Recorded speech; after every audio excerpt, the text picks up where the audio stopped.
est 15 heures. Les fidèles chrétiens catholiques de Gouka et environ se sont rassemblés sous l'arbre Iroko de la place publique du Palais Royal de Gouka ce vendredi 3 avril 2026, lieu de départ du dernier chemin de croix, comptant pour cette période de carême entamée depuis le 18 février dernier. À travers la ville, ils ont observé 13 stations et le 14e à la paroisse Sainte-Thérèse de l'Enfant Jésus d'Agon. Après cette étape, place à la célébration de la Passion du Christ. Une célébration qui revêt un sens spirituel pour les fidèles catholiques, tel que l'explique le curé. Et ce jour est un grand jour pour nous parce que c'est le jour où notre Seigneur Jésus-Christ a versé son sang pour nous sur la croix.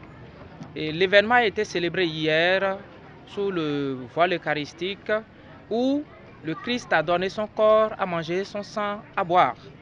Mais aujourd'hui, vendredi saint, c'est le jour où le Christ, au-delà du symbole du pain et du vin, au-delà de l'aspect sacramentel de ce que nous avons célébré hier, il a fait sur la croix, il a livré son corps, il a subi la passion, il a souffert. La célébration de la Passion du Christ est le début de la foi pour les fidèles catholiques. C'est ce qu'a laissé entendre l'une des sœurs de la congrégation Petite Immaculée d'Agon. Cette célébration, pour nous chrétiennes, c'est le début de notre foi.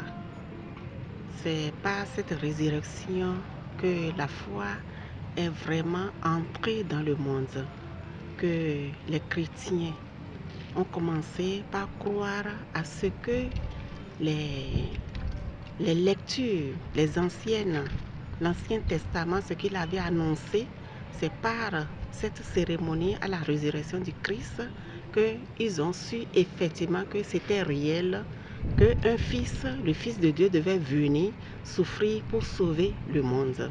Donc c'est à partir de là que moi, personnellement, je vais dire que la foi chrétienne a commencé.